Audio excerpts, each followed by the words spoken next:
Welcome back to English world academy Dharwad. ಸ್ನೇಹಿತರೆ, ಇವತ್ತು ನಾನು ಅತ್ಯಂತ ಅದ್ಭುತವಾಗಿರ್ತಕ್ಕಂಥ ಇಂಗ್ಲಿಷ್ ಒಳಗಡೆ ಮೇನ್ ಆಗಿ ಯಾವ್ದು ಇಂಪಾರ್ಟೆಂಟ್, ಯಾಕೆ ಇಂಪಾರ್ಟೆಂಟ್, ಇಷ್ಟು ಇಂಪಾರ್ಟೆನ್ಸ್ ಅನ್ನ ಪಾರ್ಟ್ಸ್ ಆಫ್ ಸ್ಪೀಚ್ ಯಾಕೆ ಕೊಡಬೇಕು. ಸ್ನೇಹಿತರೆ, ನೀವು ಕರ್ನಾಟಕದ ಯಾವುದೇ ಮೂಲೆಯಿಂದನೂ ಸಹ ನೀವು ಈ ವಿಡಿಯೋನ ನೋಡ್ತಾ ಇದ್ದೀರಾ ಅಂದ್ರೆ ಒಂದೇ ಸರಿಗೆ ನಿಮ್ಗೆ ಇಂಗ್ಲಿಷ್ ಬರ್ತಾ ಇಲ್ಲ, ಇಂಗ್ಲಿಷ್ ಅಲ್ಲಿ ಬರ್ತಕ್ಕಂಥ ವರ್ಡ್ ಗಳನ್ನ ನಮಗೆ ಗೊತ್ತಿಲ್ಲ, ಎಲ್ಲಿ ನೌನು, ಎಲ್ಲಿ ಪ್ರಣವನು, ಎಲ್ಲಿ ವರ್ಬ್ ಹಾಕ್ಬೇಕು, ಎಲ್ಲಿ ಅಡ್ವರ್ಬ್, ಅಡ್ಜೆಕ್ಟಿವ್ ಅಂದ್ರೆ ಏನು, ಪ್ರಿಪೋಸಿಷನ್ ಅಂದ್ರೆ ಏನು, ಹ್ಯಾಗ್ ಬರ್ತದ ಅಂತ ಹೇಳಿ ನೀವು ಕನ್ಫ್ಯೂಷನ್ ಅಲ್ಲಿ ಇದ್ರೆ, ಅಥವಾ ಪಾರ್ಟ್ಸ್ ಆಫ್ ಸ್ಪೀಚ್ ಹೇಗಿರ್ತದ, ಪಾರ್ಟ್ಸ್ ಆಫ್ ಸ್ಪೀಚ್ ಅಂದ್ರೆ ಏನು, ಇಂಗ್ಲಿಷ್ ಅಲ್ಲಿ ಅದರ ಇಂಪಾರ್ಟೆನ್ಸ್ ಏನು, ಇದಕ್ ಬಳಸ್ಬೇಕು, ನಾವು ಯಾಕೆ ಯೂಸ್ ಮಾಡ್ಬೇಕು, ಇಂಗ್ಲಿಷ್ ಅಲ್ಲಿ ಪಾರ್ಟ್ಸ್ ಆಫ್ ಸ್ಪೀಚ್ ಇಲ್ಲ ಅಂದ್ರೆ ನಡೆಯೋದಿಲ್ವಾ, ಎಲ್ಲಾ ಪ್ರಶ್ನೆಗಳಿಗೆ ಉತ್ತರವನ್ನ ಇದೇ ವಿಡಿಯೋದೊಳಗಡೆ ನಾನು ಮುಂದಿನ ವಿಡಿಯೋದಲ್ಲಿ ಏನ್ ಮಾಡ್ಲಿಕ್ಕೆ ಹೋಗ್ತಾ ಇದ್ದೀನಿ ಅಂತ ಹೇಳಿ ಸಹ ಈ ವಿಡಿಯೋದಲ್ಲಿ ನಾನು ನಿಮ್ಗೆ ತಿಳಿಸ್ಕೊಡ್ತೀನಿ ಸ್ನೇಹಿತರೆ. ಈಗ ಪಾರ್ಟ್ಸ್ ಆಫ್ ಸ್ಪೀಚ್ ನಾನು ಇದನ್ನ ಏನಂತ ಕರಿತೀನಿ ಅಂದ್ರೆ ಇದೊಂಥರ ಇಂಗ್ಲಿಷ್ ಒಳಗಡೆ ಹಾರ್ಟ್ ಇದ್ದಂಗೆ. ಈಗ ಮನುಷ್ಯನ ಹಾರ್ಟ್ ಇಲ್ಲ ಅಂದ್ರೆ ಯಾವ ರೀತಿ ಫಂಕ್ಷನ್ ಆಗೋದು, like that if the English doesn't have this parts of speech, it cannot function properly. I hope you are getting me well. ನಿಮ್ಗೆ ಅರ್ಥ ಆಗ್ತಿದೆ ಅಂತ ಭಾವಿಸ್ತೇನೆ ಸ್ನೇಹಿತರೆ. ಪಾರ್ಟ್ಸ್ ಆಫ್ ಸ್ಪೀಚ್ ಅಂದ್ರೆ ಏನ್ರಿ? ಮಾತು ಅಥವಾ ಒಂದು ಭಾಷೆ. ನಾವು ಹ್ಯಾಕ್ ಕನ್ನಡದಲ್ಲಿ ಮಾತನಾಡ್ತೇವೋ, ನಾವು ಹೇಗೆ ನೀನು ನೀರು ತೆಗೆದುಕೊಂಡು ಬಾ, ನೀನು ಮನೆಗೆ ಹೋಗು, ನೀನು ಇಲ್ಲಿಗೆ ಬಾ, ಅಲ್ಲಿಗೆ ಹೋಗು ಅಂತ ಹೇಳ್ಬೇಕಾದ್ರೆ ನಾವು ಹೇಗೆ ನೀನು ಮನೆಗೆ ಹೋಗು, ನೀನು ನೀರು ತೆಗೆದುಕೊಂಡು ಬಾ ಅಂತ ಹೆಂಗೆ ನಾವೇನ್ ಪಾರ್ಟ್ ವೈಸ್ ಮಾಡಿ ನೋಡ್ತೀವೋ, ಹೇಗೆ ನಮ್ಮಲ್ಲಿ ಸರ್ವನಾಮ ಮತ್ತೆ ನಾಮಪದಗಳು ಹೇಗಿದಾವೋ, ಗುಣವಾಚಕ ಹೇಗಿದೆಯೋ, ಹಾಗೇನೆ ಇಂಗ್ಲಿಷ್ ಒಳಗಡೆ ಪ್ರತಿಯೊಂದನ್ನು ಸಹ ನಾವು ತಿಳ್ಕೊಳ್ಬೇಕಾದ್ರೆ ಪಾರ್ಟ್ಸ್ ಆಫ್ ಸ್ಪೀಚ್ ಅಂತಕ್ಕಂಥದ್ದು ಬಹಳ ಇಂಪಾರ್ಟೆಂಟ್ ಸ್ನೇಹಿತರೆ. ಹಾಗಾದ್ರೆ ಪಾರ್ಟ್ಸ್ ಆಫ್ ಸ್ಪೀಚ್ ಅಂದ್ರೆ ಹೇಳ್ತಾ ಇದೆ ಸ್ನೇಹಿತರೆ. ಪಾರ್ಟ್ಸ್ ಅಂದ್ರೆ ಏನ್ರಿ? ವಿಧಗಳು. ಯಾವ್ದರದು? ಒಂದು ಮಾತು, ಏನೋ ಒಂದು ಮಾತಾಡ್ತೀರಾ ಅಂತ ಹೇಳಿದ್ರೆ ಆ ಮಾತಲ್ಲಿ ಬರ್ಬೇಕಾದಂತಹ ಯಾವ ರೀತಿ ಇರ್ತದ, ನಾನ್ ನಿಮ್ಗೆ ಎಕ್ಸಾಂಪಲ್ ವೈಸ್ ಕೂಡ ಕೊಟ್ಟು ತೋರಿಸ್ತೀನಿ ಸ್ನೇಹಿತರೆ. ಇಲ್ಲಿ ನೋಡಿ ಸ್ನೇಹಿತರೆ, ಈಗ parts of speech are words that shows what job a word does in a sentence. ಅಂದ್ರೆ ಪಾರ್ಟ್ಸ್ ಆಫ್ ಸ್ಪೀಚ್ ಅಂತಕ್ಕಂಥದ್ದು ಅದರ ಒಳಗಡೆ ಬರ್ತಕ್ಕಂತಹ ಒಂದು ಪದ ಏನ್ ಕೆಲಸ ಮಾಡ್ತದ, ಅದರ ಫಂಕ್ಷನ್ ಏನು ಅಂತಕ್ಕಂಥದ್ದನ್ನ ಹೇಳೋದೇ ಪಾರ್ಟ್ಸ್ ಆಫ್ ಸ್ಪೀಚ್ ನ ಕೆಲಸ ಸ್ನೇಹಿತರೆ. ಸೊ ಹಾಗಾದ್ರೆ ಯಾಕೆ ನಮಗೆ ಪಾರ್ಟ್ಸ್ ಆಫ್ ಸ್ಪೀಚ್ ಬೇಕು? ಯಾರು ಹೇಳೋದಿಲ್ಲ ಪಾರ್ಟ್ಸ್ ಆಫ್ ಸ್ಪೀಚ್ ಅಂತ, ಡೈರೆಕ್ಟ್ ಆಗಿ ಬರ್ತಾರೆ ಪಾರ್ಟ್ಸ್ ಆಫ್ ಸ್ಪೀಚ್ ಅಂದ್ರೆ ಏನು, ಹೇಗಿರ್ತದ ಅಂತ ಹೇಳ್ತಾರೆ. Why we needs parts of speech in English? My dear students, sentence formation ಅಂದ್ರೆ ಏನ್ರಿ? ಫಾರ್ ಎಕ್ಸಾಂಪಲ್, ನಮ್ಮ ಫ್ಯಾಮಿಲಿ ಏನಿದೆ, subject plus verb plus object ಅದ ಸ್ನೇಹಿತರೆ, ನೆನ್ಪಿಟ್ಕೊಳ್ರಿ. ಹೇಗಿದೆ ನೋಡ್ರಿ, ಇಲ್ಲಿ ನೌನ್ ಇರ್ಬೇಕು ಪ್ಲಸ್ ನಮಗ ವರ್ಬ್ ಇರ್ಬೇಕು ಪ್ಲಸ್ ಅಗೇನ್ ನೌನ್ ಇರ್ಬೇಕು, isn't it? ನೋಡ್ರಿ, for example, Ravi sir teachers English. ಈಗ ನೋಡ್ರಿ, ರವಿ ಸರ್ ಅನ್ನೋದು ನಮಗೆ ನೌನ್ ಅದ, ಟೀಚರ್ಸ್ ಅಂತಕ್ಕಂಥದ್ದು ಇಲ್ಲಿ ವರ್ಬ್ ಅದ, ಅಗೇನ್ ನಮಗ್ ನೌನು ಇಂಗ್ಲಿಷ್ ಅದ. ಸೊ ಈ ಒಂದು ಸೆಂಟೆನ್ಸ್ ಫಾರ್ಮೇಶನ್ ಮಾಡ್ಲಿಕ್ಕೆ ನಮಗ ಪಾರ್ಟ್ಸ್ ಆಫ್ ಸ್ಪೀಚ್ ಬೇಕಾಗ್ತದ. ಇದು ನಾವು ಈಗ ಹೇಗೆ ನೌನ್ ಅಂತ ಹೇಳ್ತಾ ಇದ್ದೇವೋ, ವರ್ಬ್ ಅಂತ ಹೇಳ್ತಾ ಇದ್ದೇವೋ, ಅಗೇನ್ ನೌನ್ ಅಂತ ಹೇಗೆ ಹೇಳ್ತಾ ಇದ್ದೇವೋ, ಅದನ್ನ ತಿಳಿದುಕೊಳ್ಳಿಕ್ಕೆ ಸ್ನೇಹಿತರೆ ನಮಗ ಇದು ಬಹಳ ಇಂಪಾರ್ಟೆಂಟ್ ಆಗ್ತದೆ. Without parts of speech you can not even speak proper English. My dear students, remember that parts of speech are very important in English. Understand? So next ನೋಡ್ರಿ, ನಮಗ grammar understanding. Sir, grammar understanding ಅಂದ್ರೆ ಏನ್ರಿ? ನೋಡ್ರಿ, ಈಗ for example, eat you biryani ಅಂತ ಹೇಳಕ್ ಬರೋಂಗಿಲ್ಲ, ಹೌದಾ? ಸೊ ಅಲ್ಲಿ ಫಾರ್ಮೇಶನ್ ಮಾಡಕ್ ಬರೋಂಗಿಲ್ಲ. ವಿತ್ ಗ್ರಾಮರ್ ಓನ್ಲಿ ನಾವು ಹೋಗ್ಬೇಕು. ಗ್ರಾಮರ್ ಅಂದ್ರೆ ಏನು? ಆಲ್ರೆಡಿ ನಾ ಹೇಳಿದೆ, subject plus verb plus object ಇರ್ಬೇಕು. ನಾವೀಗ ಚೇಂಜ್ ಮಾಡಕ್ ಬರೋಂಗಿಲ್ಲ ಸ್ನೇಹಿತರೆ, ನಾವು ಅದನ್ನ ಚೇಂಜ್ ಮಾಡಿ ಕೊಡ್ಲಿಕ್ ಬರೋದಿಲ್ಲ, ಅಥವಾ ಆ ಒಂದು ಗ್ರಾಮರ್ ಸ್ಟ್ರಕ್ಚರ್ ಅನ್ನ ಬಿಟ್ಟು ಹೋಗ್ಲಿಕ್ಕೆ ಬರೋದಿಲ್ಲ. ನಿಮ್ಗೆಲ್ಲರಿಗೂ ಗೊತ್ತಿದೆಯೋ ಇಲ್ಲೋ ಗೊತ್ತಿಲ್ಲ, ನಾಮ್ ಚಾಮ್ಸ್ಕಿ ಅಂತ ಒಬ್ರು ಬರ್ತಾರೆ, ಅವರೊಬ್ಬ ಅಮೆರಿಕನ್ ಭಾಷಾಶಾಸ್ತ್ರಜ್ಞರು. ಅವರೊಂದು ಮಾತನ್ನ ಹೇಳ್ತಾರೆ, ಗ್ರಾಮರ್ ಅಂತಕ್ಕಂಥದ್ದು ಇನ್ಹೆರೆಂಟ್ ಆಗಿ ನಿಮ್ಮ ತಲೆ ಒಳಗಡೆ ಇದೆ ಆಲ್ರೆಡಿ, ಅದನ್ನ ನಾವು ಲ್ಯಾಡ್ ಅಂತ ಕರಿತೀವಿ ಸ್ನೇಹಿತರೆ. ಏನಂತ ಕರಿತೀವಿ? ಲ್ಯಾಡ್ ಅಂತ ಕರಿತೀವಿ. ಸರ್, ಲ್ಯಾಡ್ ಅಂದ್ರೆ ಏನ್ರಿ? ಏನಂದ್ರೆ ಲ್ಯಾಂಗ್ವೇಜ್ ಅಕ್ವಿಸಿಷನ್ ಡಿವೈಸ್. ಅಂದ್ರೆ ಲ್ಯಾಂಗ್ವೇಜ್ ಅನ್ನ ಅಕ್ವಿಸಿಷನ್ ಅಂದ್ರೆ ಏನ್ರಿ? ಪಡೆದುಕೊಳ್ತಕ್ಕಂತಹ ಒಂದು ಡಿವೈಸ್ ಇದೆ ನಮ್ಮ ಬ್ರೈನ್ ಒಳಗಡೆ ಅಂತ ಹೇಳ್ತಾರ ಅವ್ರು. ಅರ್ಥ ಆಗ್ತಿದ್ಯಾ? ಸೊ ಇದು ಆಲ್ರೆಡಿ ನಮ್ಮಲ್ಲಿ ಇದೆ ಸ್ನೇಹಿತರೆ. ನೋಡಿ, ಮಗು ಹುಟ್ಟಿದ ತಕ್ಷಣಕ್ಕೆ ಅಮ್ಮ ಅಂತ ಹೇಳುತ್ತೆ, ಆಮೇಲೆ ನೀರು ಅಂತ ಹೇಳುತ್ತೆ, ಆಮೇಲೆ ಅಮ್ಮ ನೀರ್ ಕೊಡು ಅಂತ ಹೇಳುತ್ತೆ, ಹೌದಾ? ಸೊ ಹಾಗೆ ನಮ್ಮಲ್ಲಿ ಆಲ್ರೆಡಿ ಗ್ರಾಮರ್ ಅಂತಕ್ಕಂಥದ್ದು ಇನ್ಹೆರೆಂಟ್ ಆಗಿ ಇದೆ ಸ್ನೇಹಿತರೆ. ಅದು ನಿಮ್ಗೆ ಗೊತ್ತಿಲ್ದೆಯೋ ಗೊತ್ತಿರದ ಹಾಗೆಯೋ ಅದು ಒಂದ್ ಕಡೆ ಇದೆ ಸ್ನೇಹಿತರೆ. ಅರ್ಥ ಆಗ್ತಿದ್ಯಾ? ಸೊ ಹಾಗೇನೆ ನೋಡಿ ಸ್ನೇಹಿತರೆ, ಈಗ for example grammar understanding, grammar ಅನ್ನ ಚೆನ್ನಾಗಿ ಮಾತನಾಡಬೇಕು ಅಂತ ಹೇಳಿದ್ರೆ ಸ್ಟೆಪ್ ಬೈ ಸ್ಟೆಪ್ ಸಬ್ಜೆಕ್ಟ್ ಆದ್ಮೇಲೆ ವರ್ಬ್ ಬರಬೇಕು, ವರ್ಬ್ ಆದ್ಮೇಲೆ ಆಬ್ಜೆಕ್ಟ್ ಬರಬೇಕು. ಅದನ್ನ ತಿಳಿದುಕೊಳ್ಳಿಕ್ಕೆ ನಮಗ ಪಾರ್ಟ್ಸ್ ಆಫ್ ಸ್ಪೀಚ್ ಅಂತಕ್ಕಂಥದ್ದು ಅತಿ ಅವಶ್ಯಕವಾಗಿದೆ ಸ್ನೇಹಿತರೆ. ನೆಕ್ಸ್ಟ್ ನಮ್ಗ speaking confidence. If you know parts of speech, then only you can speak good English, you can speak well. Otherwise ಏನಾಗ್ತದೆ, ನಾವೀಗ ಏನೋ ಮಾತನಾಡ್ತಿರ್ತೀವಿ, ಅಪೋಸಿಟ್ ವ್ಯಕ್ತಿಗೂ ಅರ್ಥ ಆಗ್ಬೇಕು, ಕಾನ್ಫಿಡೆಂಟ್ ಆಗಿ ಮಾತನಾಡ್ಬೇಕು, ನಿಮ್ಗೆ ಆ ಒಂದು ಫಿಯರ್ ಇರಬಾರ್ದು ಅಂತ ಹೇಳಿದ್ರೆ ಏನ್ ಮಾಡ್ಬೇಕು? You must know parts of speech. ನಿಮಗೆ ಗೊತ್ತಿರ್ಲೇಬೇಕು ಸ್ನೇಹಿತರೆ. ಅರ್ಥ ಆಗ್ತಿದ್ಯಾ? ಯಾವುದೇ ಒಂದು ತಿಳ್ಕೊಳ್ಬೇಕಾದ್ರೆ ನಿಮ್ಗೆ ಏನ್ ಮಾಡ್ಬೇಕು? ನೀವು ಪಾರ್ಟ್ಸ್ ಆಫ್ ಸ್ಪೀಚ್ ಅನ್ನ ತಿಳ್ಕೊಳ್ಬೇಕು ಸ್ನೇಹಿತರೆ. ಹಾಗಾದ್ರೆ ನೆಕ್ಸ್ಟ್ ಕಾಂಪಿಟೇಟಿವ್ ಎಕ್ಸಾಮ್ಸ್ ನೀವೆಲ್ಲ ನೋಡಿರ್ಬೇಕು. SSC ಆಗಿರ್ಬೋದು, GD ಆಗಿರ್ಬೋದು, MTS ಆಗಿರ್ಬೋದು, ಯಾವುದೇ SSC ಏನ್ ಕಂಡಕ್ಟ್ ಮಾಡ್ತದೆ ಅಥವಾ ಸ್ಟೇಟ್ ಸೆಂಟ್ರಲ್ ಯಾವುದೇ ಎಕ್ಸಾಮ್ ತಗೊಳ್ಳಿ, ಕಮ್ಯುನಿಕೇಶನ್ ಪೇಪರ್ ಇರ್ತದೆ. ಅದರಲ್ಲಿ 30, 35, 25 ಕ್ವಶನ್ಸ್ ಗಳು ಇಂಗ್ಲಿಷ್ ಮೇಲೆ ಬರ್ತದ. ಅಲ್ಲಿ ಗ್ರಾಮರ್ ಇರ್ತದ, ಅಲ್ಲಿ ಎರರ್ ಡಿಟೆಕ್ಷನ್ ಆಗಿರ್ಬೋದು, ಒನ್ ವರ್ಡ್ ಸಬ್ಸ್ಟಿಟ್ಯೂಷನ್ ಆಗಿರ್ಬೋದು, ಏನು ಒನ್ ವರ್ಡ್ ಸಬ್ಸ್ಟಿಟ್ಯೂಷನ್ ಇಂದ ಹಿಡಿದು A to Z ಏನ್ ಕೇಳ್ತಾರ ಸ್ನೇಹಿತರೆ, ಅದೆಲ್ಲವೂ ಸಹ ಕಾಂಪಿಟೇಟಿವ್ ಎಕ್ಸಾಮ್ಸ್ ಗೆ ಹೆಲ್ಪ್ ಆಗ್ತದೆ. ಅದಕ್ಕೆ ನಾನು ಹೇಳಿದೆ, ವಿತೌಟ್ ಪಾರ್ಟ್ಸ್ ಆಫ್ ಸ್ಪೀಚ್ ಯಾವುದನ್ನ ಕೇಳಕ್ ಹೋಗೋದಿಲ್ಲ ಸ್ನೇಹಿತರೆ. ಹಾಗಾಗಿ ಪಾರ್ಟ್ಸ್ ಆಫ್ ಸ್ಪೀಚ್ ಒಂಥರ ಒಂದು ಇಂಗ್ಲಿಷಿಗೆ ಒಂದು ಹಾರ್ಟ್ ಇದ್ದಂಗ, ಅಂಡರ್ಸ್ಟ್ಯಾಂಡ್? ಹಾರ್ಟ್ ಇದ್ದಂಗ ಒಂಥರ. ಸರ್ ಟೆನ್ಸ್ ಒಂಥರ ಬ್ರೈನ್ ಇದ್ದಂಗ. ಟೆನ್ಸ್ ಗೊತ್ತಿಲ್ಲ ಅಂತ ಹೇಳಿದ್ರೆ ನಿಮಗೆ ಬ್ರೈನ್ ಇಲ್ಲ ಅಂದ್ರೆ ಏನಾಗ್ತೈತಿ? ಯೋಚನೆ ಮಾಡಕ್ ಆಗ್ತದಾ? ಇಲ್ಲ, ಹೌದಿಲ್ಲ? ಹಂಗಾಗಿ ನಾನು ಟೆನ್ಸ್ ಅನ್ನ ಸಹ ಇಷ್ಟು ಚೆನ್ನಾಗಿ ಮಾಡಿದ್ದೇನೆ ಸ್ನೇಹಿತರೆ. ಒಂದು ಸರಿ ನನ್ನ ವಿಡಿಯೋ ನೋಡಿದ್ರೆ ನೀವು ನಾಳೆಯಿಂದ ಇಂಗ್ಲಿಷ್ ಮಾತನಾಡ್ಲಿಕ್ಕೆ ಸ್ಟಾರ್ಟ್ ಮಾಡ್ತೀರಿ. ಸೊ ಅದ್ರಲ್ಲಿ ಡೌಟೇ ಇಲ್ಲ, there is no doubt, I challenge you. Okay, so ಹಾಗೆ ಈ ರೀತಿ ಪಾರ್ಟ್ಸ್ ಆಫ್ ಸ್ಪೀಚ್ ಗಳು ನಮ್ಗೆ ಕೆಲಸ ಮಾಡ್ತದೆ ಸ್ನೇಹಿತರೆ. ಹೀಗೆ ಇದಕ್ಕಾಗಿ ನೀವು ಒಳ್ಳೆ ಸ್ಪೀಕರ್ ಆಗ್ಬೇಕು, ಒಳ್ಳೆ ಗ್ರಾಮರ್ ಅನ್ನ ತಿಳ್ಕೊಳ್ಬೇಕು, ಒಳ್ಳೆ ಇಂಗ್ಲಿಷ್ ಒಳಗಡೆ ಬೆಕ್ಕಾದಿ ಕೇಳಿ ಯಾವುದೇ ವರ್ಡ್ ಬರ್ಲಿ ನೀವು ಮಾಡ್ಬೇಕು ಅಂತ ಹೇಳಿದ್ರೆ ನಿಮಗ ಪಾರ್ಟ್ಸ್ ಆಫ್ ಸ್ಪೀಚ್ ಬೇಕು ಸ್ನೇಹಿತರೆ. ಫಾರ್ ಎಕ್ಸಾಂಪಲ್ ನೋಡಿ ಸ್ನೇಹಿತರೆ, ಹೀಗೆ ನೋಡ್ರಿ ಇಲ್ಲಿ, I am going to Mysore ಅಂತ ಇದೆ ಸ್ನೇಹಿತರೆ. ಏನಿದೆ ರೀ? I am going to Mysore ಅಂತ ಇದೆ ನೋಡಿ ಸ್ನೇಹಿತರೆ. ಹಾಗಾದ್ರೆ ಇಲ್ಲಿ ಇದು ಒಂದು ವ್ಯಾಖ್ಯೆ, ಹೌದಾ? ಒಂದು ವ್ಯಾಖ್ಯೆ ಮಾಡ್ಲಿಕ್ಕೆ ಏನು ಹಲವಾರು ಪದಗಳು ಸೇರ್ಕೊಂಡಿದ್ದಾವೆ. ಇದನ್ನ ನಾವು ಈ ರೀತಿ ಮಾಡೋದನ್ನ ನಾವು ಲಿಂಗ್ವಿಸ್ಟಿಕ್ ಒಳಗಡೆ ಸಿಂಟ್ಯಾಕ್ಸ್ ಅಂತ ಕರಿತೀವಿ ಸ್ನೇಹಿತರೆ. ಏನಂತ ಕರಿತೀವ್ರಿ? ಸಿಂಟ್ಯಾಕ್ಸ್. ಸಿಂಟ್ಯಾಕ್ಸ್ ಅಂದ್ರೆ ಏನ್ರಿ? ಸೆಂಟೆನ್ಸಸ್ ಬಗ್ಗೆ ಸ್ಟಡಿ ಮಾಡ್ತಕ್ಕಂಥದ್ದು. ನೋಡಿ ಸ್ನೇಹಿತರೆ, ಐ ಅಂದ್ರೆ ಏನ್ರಿ ಇಂಗ್ಲಿಷ್ ಒಳಗಡೆ? ಐ ಅಂದ್ರೆ ನೀವೇನ್ ಅಂದ್ಬಿಡ್ತೀರಿ? ನಾನು ಅಂತ ಹೇಳ್ತೀರಿ. ನಾನು ಟ್ರಾನ್ಸ್ಲೇಷನ್ ಕೇಳ್ತಾ ಇಲ್ಲ ಸ್ನೇಹಿತರೆ. ಐ ಅಂದ್ರ ಇಂಗ್ಲಿಷ್ ಒಳಗಡೆ ಏನು? ಐ ಅಂದ್ರೆ ಇದು ಒಂದು ಪ್ರಣೌನ್. ಏನಂದ್ರೆ ಅದು ಪ್ರಣೌನ್. ಯಾಕಂದ್ರ ಅದು ನೌನ್ ಅನ್ನ ರಿಪ್ಲೇಸ್ ಮಾಡಿ ಪ್ರಣೌನ್ ಅನ್ನ ಹೇಳಲಾಗಿದೆ. ಯಾಮ್ ಅಂದ್ರೆ ಏನಿ? ಇದು ಒಂದು ಹೆಲ್ಪಿಂಗ್ ವರ್ಬ್ ಆಗ್ತದೆ ಸ್ನೇಹಿತರೆ. ಅರ್ಥ ಆಗ್ತಿದ್ಯಾ? ಹೆಲ್ಪಿಂಗ್ ವರ್ಬ್ ಆಗಿ ಕೆಲಸ ಮಾಡ್ತದೆ. ಗೋಯಿಂಗ್ ಅಂತಕ್ಕಂಥದ್ದು ಏನ್ರಿ ಸ್ನೇಹಿತರೆ? ಇದು ನಮ್ಮ ವರ್ಬ್, ಹೌದಾ? ವರ್ಬ್ 4 ಅಂತ ಕರಿತೀವಲ್ವಾ? ಸೊ ಟು ಅಂದ್ರೆ ಏನ್ರಿ? ಟು ಅಂದ್ರೆ ಇದೊಂದು ಪ್ರಿಪೋಸಿಷನ್, ಹೌದಾ? Verb preposition. ಮೈಸೂರ್ ಅಗೇನ್ ಇದೊಂದು ಆಬ್ಜೆಕ್ಟ್ ಅಥವಾ ನೌನ್ ಅಂತಾನು ಕರಿತೀವಿ ಸ್ನೇಹಿತರೆ. ಅರ್ಥ ಆಗ್ತಿದ್ಯಾ? ಸೊ ಈ ರೀತಿ ನೋಡ್ರಿ, ಇಲ್ಲಿ ನಮ್ಗ ಪ್ರೊನೌನ್ ಬಂದಿದೆ, ವರ್ಬ್ ಬಂದಿದೆ, ಹೆಲ್ಪಿಂಗ್ ವರ್ಬ್ ಬಂದಿದೆ, ಪ್ರಿಪೋಸಿಷನ್ ಇದೆ, ಮತ್ತೆ ನೌನ್ ಅದ. ಈ ರೀತಿ ನಾವು ಪಾರ್ಟ್ ಆಗಿ ನೀವು ನೋಡ್ರಿ, ಈ ರೀತಿ ನಿಮ್ಗೆ ಯಾರಿಗ್ ಪಾರ್ಟ್ ಆಗಿ ಗೊತ್ತಾಗ್ತದೋ, ಮಾಡ್ಲಿಕ್ಕೆ ಬರ್ತದೋ, definitely you will gonna speak English. There is no doubt at all. I want to tell you, definitely you will gonna learn. There is no doubt. I challenge you. ಯಾಕಂದ್ರೆ ಯಾರಿಗೆ ಈ ರೀತಿಯಾಗಿ ಬಿಡಿಯಾಗಿ ಬರೀಲಿಕ್ಕೆ, ಬಿಡಿಯಾಗಿ ಅರ್ಥ ಮಾಡ್ಕೊಳ್ಳಿಕ್ಕೆ ಬರ್ತದೋ, ಯಾಕಂದ್ರೆ ಟೈಮ್ ನಾನು ಬಹಳ ಸರಿ ನಾವು ಸ್ಟೂಡೆಂಟ್ಸ್ ಕೇಳ್ಬೇಕಾದ್ರೆ ಅದು ವರ್ಬ್ ಅಂತಾನೆ ಗೊತ್ತಿರಲ್ಲ ಕೆಲವೊಬ್ಬರಿಗೆ. ಇದೇನಂತ ಕೇಳಿದ್ರೆ ಯೋಚನೆ ಮಾಡಕ್ ಸ್ಟಾರ್ಟ್ ಮಾಡ್ತಾರೆ. ಬಿಕಾಸ್ ನೋಡ್ರಿ, ಒಂದು ಸಬ್ಜೆಕ್ಟ್ ಇರ್ಬೇಕಾ, ಇಲ್ಲ ವರ್ಬ್ ಒಂದು ಆಬ್ಜೆಕ್ಟ್ ಇರುತ್ತೆ, ಹೌದಾ? ಸೊ ಅದ್ಬಿಟ್ಟು ಏನಿರಲ್ಲ. ಇಲ್ಲ ಅಂದ್ರೆ ಅಲ್ಲಿ ಅಡ್ಜೆಕ್ಟಿವ್ ಇರುತ್ತೆ. ಫಾರ್ ಎಕ್ಸಾಂಪಲ್ ಇವತ್ತು ನಮ್ಮ ಹುಡ್ರಿಗೆ ಒಂದು ಎಕ್ಸಾಮ್ ಒಳಗಡೆ ಏನ್ ಕೇಳಿತ್ತು? ಸ್ಟ್ರೆಂತ್ ಅಂದ್ರೆ ಏನಂತ ಕೇಳಿತ್ತು. ಕೆಲವೊಬ್ರು ಸ್ಟ್ರೆಂತ್ ಅನ್ನ ಏನ್ ಮಾಡ್ಕೊಂಡ್ಬಿಡ್ತಾರೆ, ಅಯ್ಯೋ ಸ್ಟ್ರೆಂತ್ ಅಂದ್ರೆ ಇದು ವರ್ಬ್ ಇರ್ಬೇಕು ಅನ್ಕೋತಾರೆ. Strength is not a verb, it is a noun, ಹೌದಿಲ್ಲ? ಸೊ ಹಾಗೆ ಈಗ ನಾಲೆಡ್ಜ್ ಅಂದ ತಕ್ಷಣ ನಾಲೆಡ್ಜ್ ಏನಿರ್ಬೋದು? It is also a noun. Freedom ಅಂದ ತಕ್ಷಣ say it is also abstract noun. ಅರ್ಥ ಆಗ್ತಿದ್ಯಾ?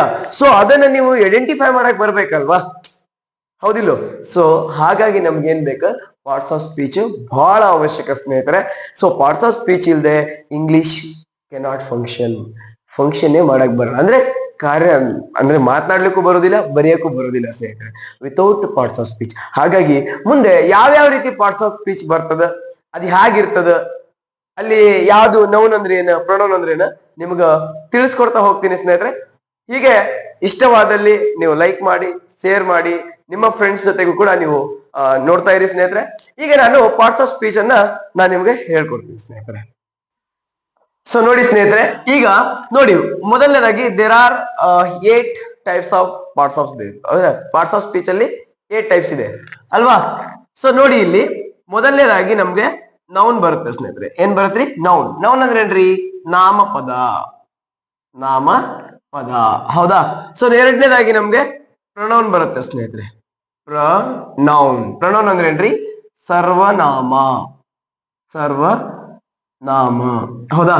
ಮೂರನೇದಾಗಿ ಸ್ನೇಹಿತರೆ ವರ್ಬ್ ಬರ್ತದೆ. ಏನ್ ಬರ್ತದ? ವರ್ಬ್ ಅಂದ್ರೆ ಏನ್ರಿ? ಕ್ರಿಯಾಪದ. ನಾಲ್ಕನೇದಾಗಿ ಸ್ನೇಹಿತರೆ ಅಡ್ವರ್ಬ್ ಬರ್ತದ. ಅಡ್ವರ್ಬ್ ಅಂದ್ರೆ ಸ್ನೇಹಿತರೆ ಕ್ರಿಯಾ ವಿಶೇಷಣ. ನೋಡಿ, ಕ್ರಿಯಾ ವಿಶೇಷಣ. ಓಕೆ. ಸೊ ಐದನೇದಾಗಿ ನೋಡಿ ಸ್ನೇಹಿತರೆ, ಐದನೇದಾಗಿ ನಮ್ಗೆ ಅಡ್ಜೆಕ್ಟಿವ್ ಬರ್ತದ. ಅಡ್ಜೆಕ್ಟಿವ್ ಅಂದ್ರೆ ಏನ್ ಸ್ನೇಹಿತರೆ? ಗುಣ ಅಥವಾ ನಾಮ ವಿಶೇಷಣ. ಏನಂತ ನಾನು ಎಕ್ಸ್ಪ್ಲೇನ್ ಮಾಡ್ತೀನಿ ಸ್ನೇಹಿತರೆ. 6 ಪ್ರಿಪೋಸಿಷನ್ ಅಂದ್ರೆ ಏನು ಸ್ನೇಹಿತರೆ? ಪ್ರಿಪೋಸಿಷನ್ ಅಂದ್ರೆ ಉಪಸರ್ಗಾವಯ.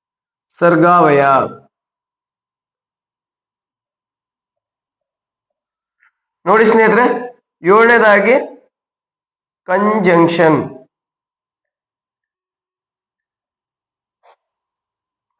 ಅಂದ್ರೆ ಏನು ಸ್ನೇಹಿತರೆ?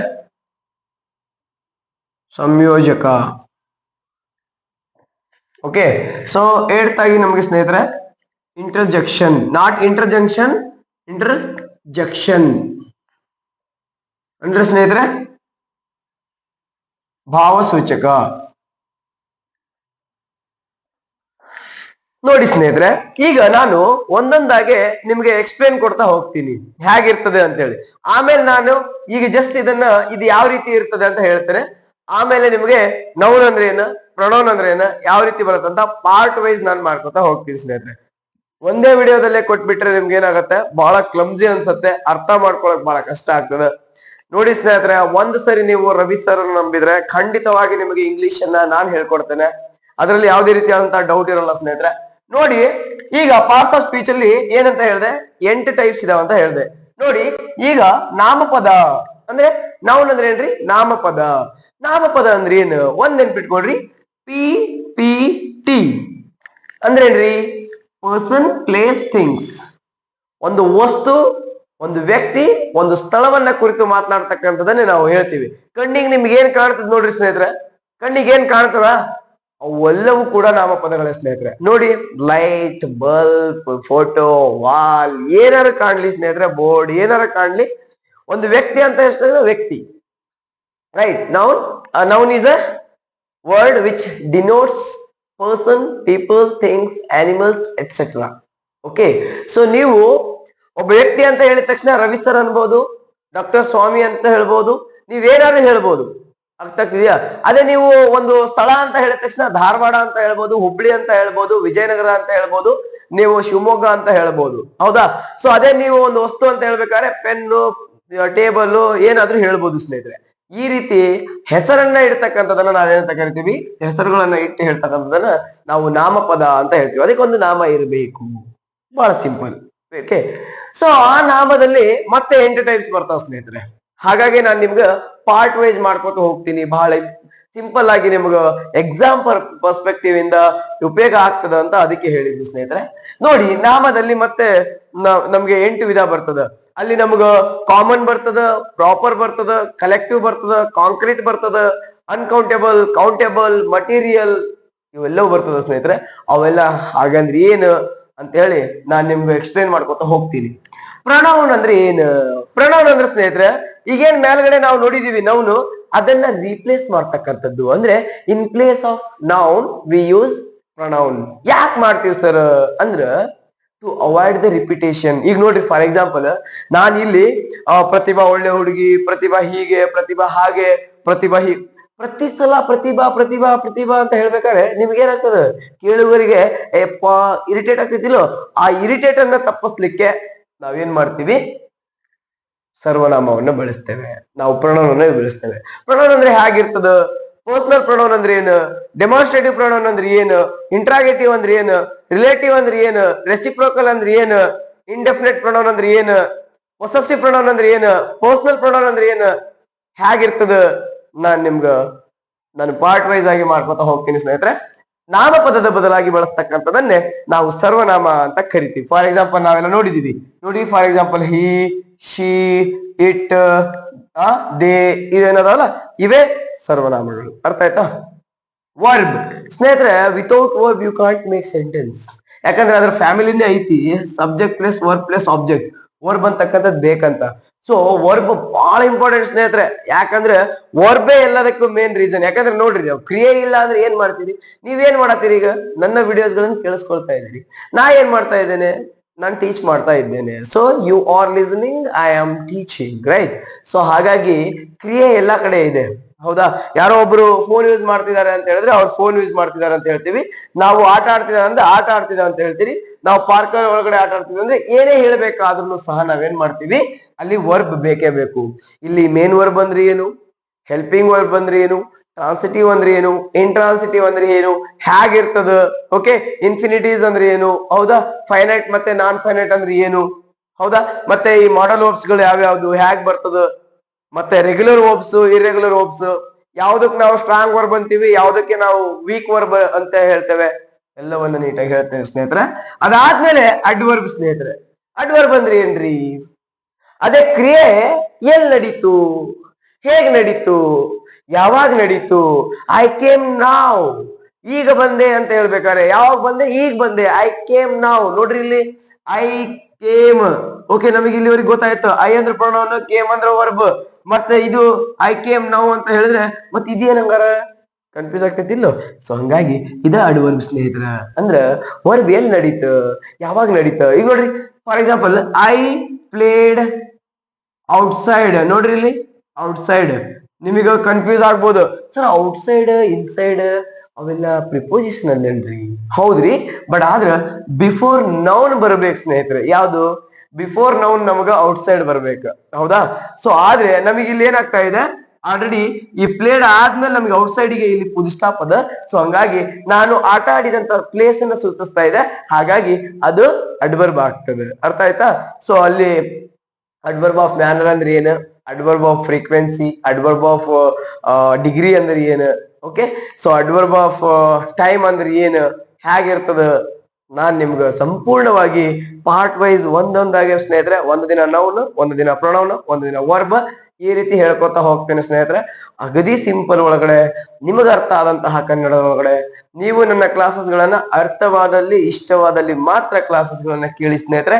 ಈಗ ನೋಡಿ ಅಡ್ಜೆಕ್ಟಿವ್ ಸ್ನೇಹಿತರೆ, ಇಲ್ಲಿ ವರ್ಬ್ ಕೆಲಸ ಏನೇ ಇಲ್ರಿ, ವರ್ಬ್ ಬಗ್ಗೆ ಇಲ್ಲಿ ತಲೆ ಕೆಡಿಸ್ಕೊಳಂಗೆ ಇಲ್ಲ. ಯಾಕಂದ್ರೆ ಇಲ್ಲಿ ನಾಮಪದ ಮತ್ತು ಸರ್ವನಾಮ ಅದರ ಗುಣವಿಶೇಷತೆಯನ್ನು ಹೇಳೋದಪ್ಪ. ಈಗ ಅವ್ರು ನೋಡಕ್ ಹೆಂಗ್ ಅದಾರ, ತೆಳ್ಳಗದಾರೋ, ಬೆಳ್ಳಗದಾರೋ, ಹೆಂಗದಾರು, ಬಿಲ್ಡಿಂಗ್ ಹೆಂಗದ, ಚಿಕ್ಕದೈತೋ ದೊಡ್ಡದೈತೋ, ಗಾತ್ರವನ್ನ ಹೇಳ್ತಕ್ಕಂಥದ್ದು, ಕ್ವಾಲಿಟಿಯನ್ನ ಹೇಳ್ತಕ್ಕಂಥದ್ದು. ಒಂದು ನಾಮಪದದ ಕ್ವಾಲಿಟಿ, ಕ್ವಾಂಟಿಟಿ, ಸೈಜ್, ಕಲರ್ ಇದನ್ನ ಹೇಳ್ತಕ್ಕಂಥದ್ದನ್ನ ನಾವೇನಂತೀವಿ, ಅಡ್ಜೆಕ್ಟಿವ್ ಅಂತ ಕರಿತೀವಿ ಸ್ನೇಹಿತರೆ. ಅಂದ್ರೆ ಗುಣ ಅಥವಾ ನಾಮ ವಿಶೇಷಣವನ್ನ ಹೇಳ್ತಕ್ಕಂಥ ಸ್ನೇಹಿತರೆ. ಬಹಳ ಅಗದಿ ಸಿಂಪಲ್ ರೀಪಾ. ಎಷ್ಟು ಸಿಂಪಲ್ ಅದ ಅಂತ ಹೇಳಿದ್ರೆ, ನಾವು ಇದನ್ನ ನೋಡಿದ ತಕ್ಷಣ ಯಾವ ನೌನು, ಯಾವ ಪ್ರಣವನು ಎಲ್ಲ ಬರ್ತದೋ, ಹೆಂಗ್ ಹಚ್ಚೋದು, ನೀವು ಬಹಳ ಕನ್ಫ್ಯೂಸ್ ಮಾಡ್ಕೊಳ್ತೀರಿ. ಅಷ್ಟು ಕನ್ಫ್ಯೂಸ್ ಮಾಡ್ಕೊಳ್ತಕ್ಕಂತ ಅವಶ್ಯಕತೆ ಏನಿಲ್ಲ ಸ್ನೇಹಿತರೆ. ಸೊ ಈ ಬಹಳ ಸಿಂಪಲ್ ಅದ ನೋಡ್ರಿ. ಸೊ ನೆಕ್ಸ್ಟ್ ನಮಗ ಪ್ರಿಪೋಸಿಷನ್. ಬಹಳ ಸಿಂಪಲ್ ಸ್ನೇಹಿತರೆ. ಏನ್ ಹೇಳ್ತದ, ಅದ್ರ ಒಳಗಡೆ ಐತಿ ಏನಂತ ನೋಡ್ರಿ ಇಲ್ಲಿ, ಪ್ರಿಪೋಸಿಷನ್. ನೋಡ್ರಿ ಪ್ರಿಪೋಸಿಷನ್ ಅಂದ್ರೆ ಪೊಸಿಷನ್ ಕಿಂತ ಮುಂಚೆ ನನ್ನನ್ನು ಇಡು ಅಂತ. ನೋಡ್ರಿ I am in the class. ನೋಡ್ರಿ in the class, the class ಐತ್ರಿ, ಇನ್ ಐತಿ, ಈ ಇನ್ ಅಂತದೆ ಮತ್ತೆ ಇಲ್ಲಿ ಪೊಸಿಷನ್ ಐತಿ ದ ಕ್ಲಾಸ್, ಅದ್ರ ಮುಂಚಿತವಾಗಿ ಏನೈತಿ, ಇನ್ ಐತಿ. The phone is on the table. The table ಐತಿ, ದ ಟೇಬಲ್ ನೋಡ್ರಿ, ದ ಟೇಬಲ್ ಐತಿ ಇಲ್ಲಿ ಆನ್ ದ ಟೇಬಲ್ ನೋಡ್ರಿ ಎಷ್ಟು ಸಿಂಪಲ್ ಅದ, ಹೌದಿಲ್ಲ? ಸೊ ಒಂದು ಪೊಸಿಷನ್ ಅಂದ್ರೆ ಅದು ಕೂಡ ನಾಮಪದ ಅಥವಾ ಒಂದು ವರ್ಣಕ್ಕಿಂತ ಹಿಂಚೆನೆ ಬರುತ್ತೆ. ಅರ್ಥ ಆಗ್ತಿದ್ಯಾ? ವೆರಿ ಸಿಂಪಲ್ ಸ್ನೇಹಿತರೆ. ಪ್ರಿಪೋಸಿಷನ್ ಬಹಳ ಇಂಪಾರ್ಟೆಂಟ್. ಯಾವುದೇ ಎಕ್ಸಾಮ್ಸ್ ಮಾಡ್ರಿ, ಏನೇ ಮಾಡಿ ಸ್ನೇಹಿತರೆ, ಪ್ರಿಪೋಸಿಷನ್ ಅಂತಕ್ಕಂಥದ್ದು ಬಹಳ ಇಂಪಾರ್ಟೆಂಟ್. ಯಾಕಂದ್ರೆ ಎಲ್ಲಾ ಎಕ್ಸಾಮ್ಸ್ ಗಳಲ್ಲೂ ಕೇಳ್ತಾನೆ. ನೀವು ಏನೇ ಕ್ಲಾಸಸ್ ಮಾಡ್ರಿ, ಏನೇ ಯಾವ್ದನ್ನೇ ನೋಡಿ, ನಿಮಗದು ಬಹಳ ಇಂಪಾರ್ಟೆಂಟ್ ಆಗತ್ತೆ ಸ್ನೇಹಿತರೆ. ಸೊ ನೀವು ಪ್ರಿಪೋಸಿಷನ್ ಅನ್ನು ತಿಳ್ಕೊಳ್ಬೇಕಾಗದ್ದು, ಅಲ್ಲಿ ಪ್ರಿಪೋಸಿಷನ್ ಹೇಗಿರ್ತದ, ಹೇಗ್ ಮಾಡ್ಬೇಕು, ಹೇಗ್ ಬರ್ತದ ಪ್ರಿಪೋಸಿಷನ್ಸ್ ಗಳು, ಅಲ್ಲಿ ಸಿಂಪಲ್ ಪ್ರಿಪೋಸಿಷನ್ ಅಂದ್ರೆ ಏನ್, ಕಾಂಪೌಂಡ್ ಅಂದ್ರೆ ಏನ್, ಕಾಂಪ್ಲೆಕ್ಸ್ ಆಗಿ ಹೇಗಿರ್ತದ, ನೀವು ಸಿಂಪಲ್ ಆಗಿ ತಿಳಿಸ್ತಾ ಹೋಗ್ತೀನಿ. ಅದನ್ನೇ ನಾವು ಉಪಸರ್ಗವಯ ಅಂತ ಕರಿತೀವಿ ಸ್ನೇಹಿತರೆ. ನೆಕ್ಸ್ಟ್ ಬರ್ತದ ನಮಗ ಇಲ್ಲಿ ಕಂಜಂಕ್ಷನ್ ಬರ್ತದ ಸ್ನೇಹಿತರೆ. ಕಂಜಂಕ್ಷನ್ ಅರ್ಥ ಮಾಡ್ಕೊಳ್ಳಿ ಸ್ನೇಹಿತರೆ. ಕಂಜಂಕ್ಷನ್ ಅಂದ್ರೆ ನೋಡಿ, ಈಗ ಹುಬ್ಳಿ ಧಾರವಾಡಲ್ಲಿ ಜಂಕ್ಷನ್ ಇದೆಯಲ್ಲೋ, ಜಂಕ್ಷನ್. ಸೊ ನೀವು ಈಗ ಬೀರೂರು ಕಡೂರ್ಗೆ ಹೋಗ್ಬೇಕಾದ್ರೆ ಜಂಕ್ಷನ್ ಐತಿಲ್ಲೋ. ಜಂಕ್ಷನ್ ಅಂದ್ರೆ ಏನ್ ಸ್ನೇಹಿತರೆ? ಜಂಕ್ಷನ್ ಅಂತ ಹೇಳಿದ್ರೆ ಒಂದು ಕಡೆಯಿಂದ ಮತ್ತೊಂದು ಕಡೆಗೆ ಜೋಡಿಸ್ತಕ್ಕಂಥದ್ದು, ಅಂದ್ರೆ ಒಂದು ರೈಲ್ವೆ ಹಳ್ಳಿಯಿಂದ ಮತ್ತೊಂದು ರೈಲ್ವೆ ಹಳ್ಳಿಗೆ ಜೋಡಿಸ್ತಕ್ಕಂತಹ ಒಂದು ಪ್ರಕ್ರಿಯೆ ಇದೆ ಅಲ್ಲ, ಅದನ್ನ ನಾವು ಕಂಜಂಕ್ಷನ್ ಅಂತ ಕರಿತೀವಿ ಸ್ನೇಹಿತರೆ. ಸೊ ಜಂಕ್ಷನ್ ಅಂದ್ರೆ ಏನ್ರಿ? ಅದರ ಕೆಲಸ ಒಂದು ಪದ ಮತ್ತೊಂದು ಪದಕ್ಕೆ ಜೋಡಿಸ್ಬೇಕಾದ್ರೆ ಅಲ್ಲಿ ಬರ್ತಕ್ಕಂಥದ್ದನ್ನು ನಾವು ಕಂಜಂಕ್ಷನ್ ಅಂತೇವೆ. ಅದು ಒಂದು ಬ್ರಿಡ್ಜ್ ಆಗಿ ಕೆಲಸ ಮಾಡ್ತದೆ. ಹಾಗೆ ನೋಡ್ರಿ ಇಲ್ಲಿ I and you, I and you ನೋಡ್ರಿ, ಐ ಅದ ಮತ್ತಿಲ್ಲಿ ಅಂಡ್ ಅದ, ಆಮೇಲೆ ಯು ಅದ, ಒಂದು ಉಪಪದ ಮತ್ತೊಂದು ಉಪಪದವನ್ನ ಜೋಡಿಸ್ಲಿಕ್ಕೆ ನಮಗ ಇಲ್ಲಿ ಏನಾಗ್ಯದ? ಅಂಡ್ ಅಂತಕ್ಕಂಥದ್ದು ಬಂದದ. ಸೊ ಹಾಗಾಗಿ ಇಲ್ಲಿ ನೋಡ್ರಿ, ಅಂಡ್, ಫಾರ್, ನಾರ್, ಓಕೆ, ಸೊ ಎಟ್ ಬಹಳ ಬರ್ತಾವ ಸ್ನೇಹಿತರೆ. ಸೊ ಅದನ್ನು ಸಹ ಕಂಜಂಕ್ಷನ್ ಒಳಗಡೆ ಹೇಗಿರ್ತದ, ಅಲ್ಲಿ ಸಬಾರ್ಡಿನೇಟಿವ್ ಅಂದ್ರೆ ಏನ್, ಕೋಆರ್ಡಿನೇಟಿವ್ ಅಂದ್ರೆ ಏನ್, ಮತ್ತೆ ಕೋರಿಲೇಟಿವ್ ಅಂದ್ರೆ ಏನ್, ಅವು ಹೇಗಿರ್ತದ ಅಂತ ಬಹಳ ಸಿಂಪಲ್ ಕನ್ನಡದ ಒಳಗಡೆ ನಿಮಗ ಬೇಕಾದ ರೀತಿಯಲ್ಲಿ ನಾನ್ ನಿಮಗೆ ಹೇಳ್ಕೊಡ್ತೇನೆ ಸ್ನೇಹಿತರೆ. ಯಾವುದೇ ರೀತಿಯಾದಂತಹ ಚಿಂತೆ ಮಾಡಕ್ ಹೋಗ್ಬೇಡಿ. ಎಕ್ಸಾಮ್ಸ್ ಮುಂದೆ ಬರ್ತದ. ನಾನು SDA ಓದ್ತಾ ಇದ್ದೇನೆ, FDA ಓದ್ತಾ ಇದ್ದೇನೆ. ನಾನು GPSR ಕ್ಲಿಯರ್ ಮಾಡ್ಬೇಕು, PSTR ಕ್ಲಿಯರ್ ಮಾಡ್ಬೇಕು, HSTR ಕ್ಲಿಯರ್ ಮಾಡ್ಕೋಬೇಕು. ಯಾವುದೇ ಎಕ್ಸಾಮ್ಸ್ ಕ್ಲಿಯರ್ ಮಾಡಿ ಸ್ನೇಹಿತರೆ, ಒಂದು ಸರಿ ನನ್ನ ಕ್ಲಾಸಸ್ ಗಳನ್ನ ಕೇಳಿ ಇಷ್ಟವಾದಲ್ಲಿ ಮತ್ತು ಅರ್ಥವಾದಲ್ಲಿ ಮಾತ್ರ ನೀವು ಕಲ್ತ್ಕೊಳ್ಳಿ ಸ್ನೇಹಿತರೆ. ನೋಡಿ ಇಲ್ಲಿ ಇಂಟರ್ಜೆಕ್ಷನ್, ನಾಟ್ ಇಂಟರ್ಜಂಕ್ಷನ್. ಜಂಕ್ಷನ್ ಅಲ್ಲ ಸ್ನೇಹಿತರೆ, ಇದು ಇಂಟರ್ಜೆಕ್ಷನ್. ನೋಡ್ರಿ ಇಂಟರ್ಜೆಕ್ಷನ್ ಏನ್ರಿ ಸ್ನೇಹಿತರೆ? ಭಾವ ಸೂಚಕ ಅಥವಾ ವಿಸ್ಮಯ ಸೂಚಕ. ನೋಡ್ರಿ ಇಲ್ಲಿ ಭಾವನೆಗಳಿರ್ಬೇಕು. ಹೇಗ? ಅದು ದುಃಖ ಆಗಿರ್ಬೋದು, ಸುಖ ಆಗಿರ್ಬೋದು, ಬೆಕ್ಕಾದ ಭಾವನೆ ಆಗಿರ್ಬೋದು ಸ್ನೇಹಿತರೆ. ನೀವು ಹೇಳ್ತೀರಿ, ಅಯ್ಯಯ್ಯೋ ಅಬ್ಬಬ್ಬಾ ಹೀಗಾಗ್ಬಿಡ್ತಲ್ಲ, ಸೆಟ್ ಹಿಂಗಾಯ್ತು. ಏನೇ ಭಾವನೆ ಇರ್ಲಿ, ಅದ ಆಸೆ ಇರ್ಲಿ, ದುಃಖ ಇರ್ಲಿ, ಸಂತೋಷ ಇರ್ಲಿ, ಬೆಕ್ಕಾದಿರ್ಲಿ ಸ್ನೇಹಿತರೆ, ಆ ಒಂದು ಭಾವನೆಗಳು ಹೇಳ್ತೀವಲ್ವಾ, oh set, I lost my bus, oh no, oh my god, what happen to them ಹೇಳ್ತಿರಿಲ್ಲೋ. ಸೊ ಆಮೇಲೆ ನೀವು ಬೇರೆ ಬೇರೆ ರೀತಿಯಾಗಿ ಹೇಳ್ತಿರ್ತೀರ. ನೀವು ಅಬ್ಸರ್ವ್ ಮಾಡ್ಬೇಕು. ಯಾರೋ ಬಂದ ತಕ್ಷಣ ವಾವ್ ಒಂದು ಸರ್ಪ್ರೈಸ್ ಬರ್ತದ, ಜಾಯ್ ಬರ್ತದ, ಶಾರೋ ಬರ್ತದ, ಗ್ರೀಡ್ ಬರ್ತದ, ಬಹಳ ಬರ್ತದ ಸ್ನೇಹಿತರೆ. ಎಲ್ಲ ಹೆಂಗೆ, ನೀವ್ ಯಾರೋ ಬಂದು ಅಂದ ತಕ್ಷಣಕ್ಕೆ ಬಂದ್ಬಿಟ್ಟು ರವಿ ಸರ್ ಅಂತ ಹೇಳ್ಬೇಕು. ಈಗ ದುಬೈಯಲ್ಲಿ ಇರ್ತೀನಿ, ಯಾರೋ ಬಂದ್ಬಿಟ್ಟು ರವಿ ಸರ್ ನಾನ್ ನಿಮ್ ಸ್ಟೂಡೆಂಟ್ ಅಂತ ಹೇಳಿದ್ರೆ ನನಗೇನಾಗ್ತದೆ? ಹೌದಪ್ಪ ಬಾ ಅಂತೀರಿ, ಇಲ್ಲೋದಿಲ್ಲೋ? ಹೆಂಗಂತೀರಿ? ಏ ವಾವ್ ಏನ್ ಮಾಡ್ತಿದ್ದೇವೆ ಇಲ್ಲಿ ಅಂತೀವಿಲ್ಲೋ? So that is called emotion. ಆ ಒಂದು ಎಮೋಷನ್ ಅನ್ನ ಹೇಳ್ತಕ್ಕಂಥದ್ದೇ ಇಂಟರ್ಜೆಕ್ಷನ್ ಸ್ನೇಹಿತರೆ. ಇಷ್ಟು ಸುಲಭವಾಗಿದೆ ಸ್ನೇಹಿತರೆ, ಇಷ್ಟು ಚೆನ್ನಾಗಿದೆ. ಇದಕ್ಕೆ ನಮಗ that is the beauty of English. That's why I often tell my students, focus, focus, practice. ನೀವು ಒಂದು ಸರಿ ಪ್ರಾಕ್ಟೀಸ್ ಮಾಡಿ, ನೀವು ಜಸ್ಟ್ ನೀವು ಪ್ರಾಕ್ಟೀಸ್ ಮಾಡ್ರಿ. ಒಂದು ಸರಿ ಎರಡು ಸರಿ ಅಲ್ರಿ, ಒಂದು ಸರಿ ರವಿ ಸರ್ನ ಅರ್ಥ ಮಾಡ್ಕೊಳ್ಬೇಕಾದ್ರೆ ಅಟ್ಲೀಸ್ಟ್ ಅವ್ರ ಜೊತೆ ಒಂದು ವಾರ 2 ವಾರ ಆದ್ರೂ ಸಮಯವನ್ನು ಕಳಿಬೇಕು. ಹಾಗೆ ಇಂಗ್ಲಿಷ್ ಬರಬೇಕಂದ್ರೆ ಏನು ಮಾಡಬೇಕು? ಇಂಗ್ಲಿಷ್ ಜೊತೆಗೆ ನೀವು ಸ್ವಲ್ಪ ಹೊತ್ತು ಕಾಲವನ್ನು ಕಳಿಬೇಕು. ಅವಾಗ ಇಂಗ್ಲಿಷ್ ಬರ್ತದೆ ಸ್ನೇಹಿತರೆ. ನಮಗೆ ಇಂಗ್ಲಿಷ್ ಬರೋದಿಲ್ಲ, ನಮಗದು ನೋಡಿದ್ರೆ ಆಗೋದಿಲ್ಲ, ಮಾತನಾಡಕ್ ಗೊತ್ತಿಲ್ಲ, ಸೆಂಟೆನ್ಸ್ ಫಾರ್ಮೇಶನ್ ಬರೋದಿಲ್ಲ. ಸೆಂಟೆನ್ಸ್ ಫಾರ್ಮೇಶನ್ ಬರ್ಬೇಕಂದ್ರೆ ನಿಮಗ ಅದರ ವಿಧಗಳು, ಅದು ಹೇಗದ, ಅದರ ಸ್ಟ್ರಕ್ಚರ್ ಹೇಗದ ಅಂತೇಳಿ ತಿಳ್ಕೊಳ್ಬೇಕಾಗ್ತದೆ ಸ್ನೇಹಿತರೆ. ಇದಿಷ್ಟು ಇವತ್ತು ನಾನು ಪಾರ್ಟ್ಸ್ ಆಫ್ ಸ್ಪೀಚ್ ಅಲ್ಲಿ ಹೇಳ್ಬೇಕಾದಂತಹ ಅಂಶಗಳಾಗಿತ್ತು. ನೆಕ್ಸ್ಟ್ ವಿಡಿಯೋಗಳು ಪಾರ್ಟ್ 1 ಪಾರ್ಟ್ 2 ಅಲ್ಲಿ ನಿಮಗ ನೌನ್ ಬರ್ತದ, ಪ್ರೊನೌನ್ ಬರ್ತದ, ವರ್ಬ್ ಬರ್ತದ, ಅಡ್ವರ್ಬ್ ಬರ್ತದ, ಅಡ್ಜೆಕ್ಟಿವ್ ಬರ್ತದ, A to Z ಏನದ ಎಲ್ಲವನ್ನ ಅಚ್ಚುಕಟ್ಟಾಗಿ ವಿತ್ ಅದರದ್ದು ಹೇಗೆ ನಿಮಗೆ ಎಕ್ಸಾಮ್ಸ್ ಅಲ್ಲಿ ಹೇಗೆ ಕ್ವಶನ್ ಕೇಳ್ತಾರ, ನೀವು ಹೇಗೆ ಪ್ರಿಪೇರ್ ಆಗ್ಬೇಕಂತ ಹೇಳಿ ನಾನು ಹೇಳ್ಕೊಡ್ತೀನಿ ಸ್ನೇಹಿತರೆ. ಈ ವಿಡಿಯೋ ಇಷ್ಟ ಆದಲ್ಲಿ ನಿಮ್ಮ ಫ್ರೆಂಡ್ಸ್ ಜೊತೆ, ಫ್ಯಾಮಿಲಿ ಜೊತೆ ನನ್ನ ವಿಡಿಯೋಗಳು ಇಷ್ಟ ಆದ್ರೆ ಅರ್ಥ ಆದ್ರೆ ಮಾತ್ರ ಶೇರ್ ಮಾಡಿ, ಇಲ್ಲ ಅಂದ್ರೆ ಮಾಡ್ಲಿಕ್ಕೆ ಹೋಗ್ಬಿಡಿ ಸ್ನೇಹಿತರೆ. ಇದೇ ರೀತಿಯಾದಂತಹ ವಿಡಿಯೋಗಳಿಗಾಗಿ ಸಬ್ಸ್ಕ್ರೈಬ್ ಮಾಡ್ಕೊಳ್ಳಿ ಮತ್ತೆ ಶೇರ್ ಮಾಡಿ. ಧನ್ಯವಾದಗಳು.